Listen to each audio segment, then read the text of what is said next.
Hey, salut gang, bienvenue à Question Auto. C'est maintenant le temps de comparer les autos à la Hyundai Elantra Sport. C'est un segment qui est particulier, voiture compacte, berline, motorisation turbo, vocation performante. Vous allez trouver qu'il y en a de moins en moins des comme ça sur le marché présentement qui sont vraiment le segment précis de la Hyundai Elantra Sport. Cependant, lorsqu'on regarde, on en trouve quelques-unes. La fameuse Volkswagen Jetta GLI 2.0 Turbo. Comportement routier un peu ordinaire. Cependant, les performances aussi ne sont pas si ahurissantes que ça pour une voiture avec une vocation sport. L'intérieur, c'est correct côté finition sans plus. Et ça peut coûter cher aussi quand vous additionnez les options lorsque vous regardez ses rivales de la compétition. C'est sportif, mais pas sport. Donc, c'est des logos de performance, mais pas performante. Donc, c'est un peu particulier présentement ce qu'on a fait avec la Jetta. Cependant, lorsqu'on regarde les points positifs, l'espace intérieur est très généreux. Le coffre est de très grande dimension. La motorisation 4 cylindres est quand même très économique. L'interface aussi au niveau du système multimédia, très user-friendly. Donc, l'utilisateur va s'y retrouver facilement. La transmission DSG automatique aussi est très rapide, très efficace. C'est ce qui aide aussi quand même à avoir une bonne économie d'essence et une performance, en tout cas qui ne surpasse pas la Hyundai Elantra Sport, ça c'est sûr. Donc, la gagnante, c'est la Hyundai pour celle-ci. Une autre dans le segment, la Nissan Sentra Turbo, a la même vocation que la Hyundai Elantra Sport.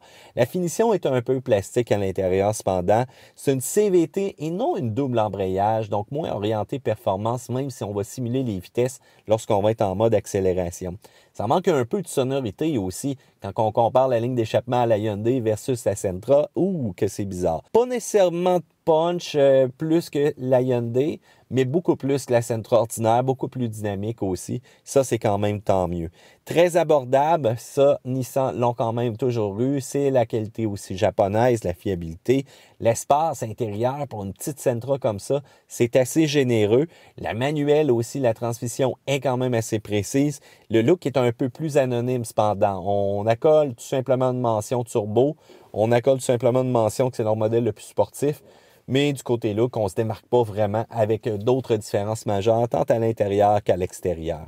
La Honda Civic Turbo aussi est une berline 4 portes qui va être en mesure d'avoir une motorisation turbo. Donc, lorsqu'on jette un coup d'œil sur celle-ci, on se rend rapidement compte que l'interface multimédia, cependant, est très ordinaire. Il faut dire aussi qu'on a une CVT, ça coupe le fun pour le turbo et on n'a pas de transmission manuelle qui est disponible avec cette configuration-là. Ça leur aurait été très intéressant d'avoir pu avoir le contrôle avec le véhicule un peu plus. Le look est particulier aussi pour certains. C'est un cas de j'aime, j'aime pas. Donc, c'est à vous de voir si vous aimez vraiment. D'ailleurs, n'hésitez pas à commenter en bas, à me dire comment vous trouvez la nouvelle Civic, disons, versus la Hyundai Elantra. Le manque de sonorité de la motorisation turbo. Et encore une fois, si on a un petit modèle à vocation un peu plus sportive, pourquoi pas lui donner un peu plus de pep sonore. Le système de son aussi quand même assez ordinaire. On ajoute de la basse, puis c'est pas trop long qu'on entend du grichage.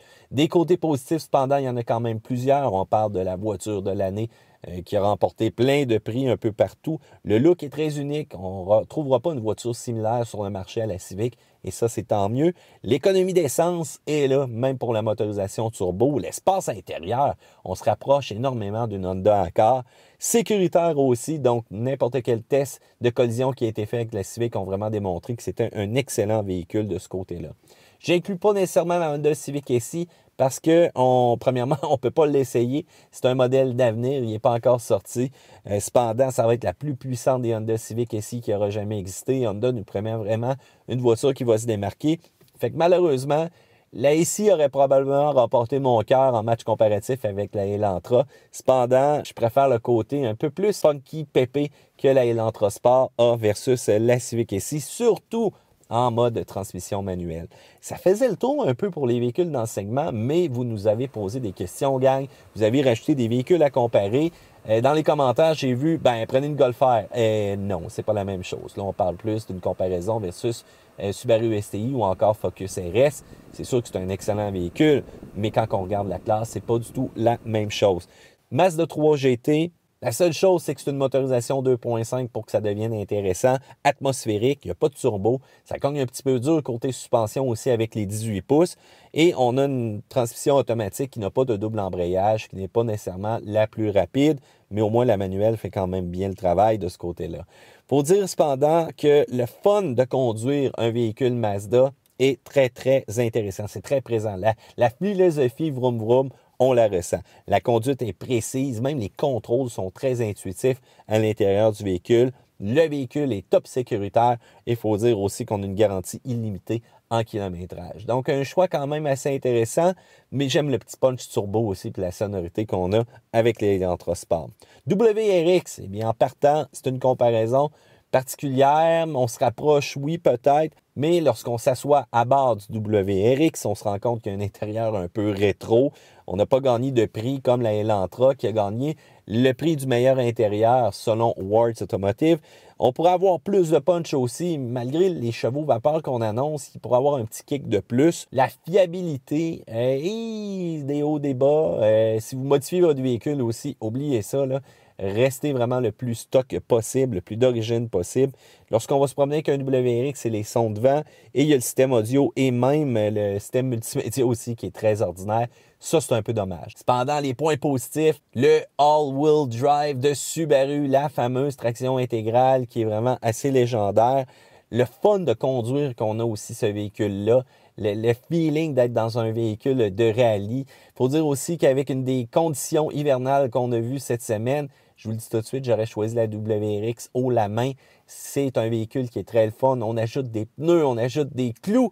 On prend des Nokian Akepilita 8, bientôt des 9 en passant, et on met le pied au plancher. Vous allez voir, c'est un véhicule qui se dirige là où on regarde, précis, direct, qui nous ramène à vraiment la base d'une conduite, sans trop d'assistance électronique aussi. Faut dire que la manuelle ou la CVT aussi va influencer le type de transmission intégrale que vous allez avoir, mais c'est vraiment une machine de guerre en hiver. Cependant, dans la conduite de tous les jours, le côté familial, je vous laisse quand même décider. C'est un choix qui est difficile, mais je pense que je prendrai la WRX, surtout pour des conditions comme cette semaine. La Focus ST, c'est un autre choix que vous nous avez fourni, gang. Manuel seulement pour celle-ci. Les sièges Recaro, si jamais vous êtes un peu plus large que Matt, vous allez trouver que c'est peut-être un peu restreint puis peut-être inconfortable pour la route de tous les jours. Et les sièges arrière sont limités, donc si vous avez une petite famille, vous n'allez pas trouver ça très commode. Il faut dire aussi que ça a une vocation un peu plus hatchback que berline. La performance est là, cependant, l'intérieur est très bien fait. Le comportement routier est vraiment super. Ça peut être civilisé comme ça peut être déchaîné pour la Focus ST. Le choix, Focus ST, je pense vraiment pour les plaisirs de tous les jours. Mais je serais une petite famille, bien, je devrais y aller avec la Hyundai Elantra Sport qui m'offre la performance et surtout un prix très intéressant et une garantie intéressante. Avec la tranquillité d'esprit, je pense qu'on va très loin aussi là-dessus.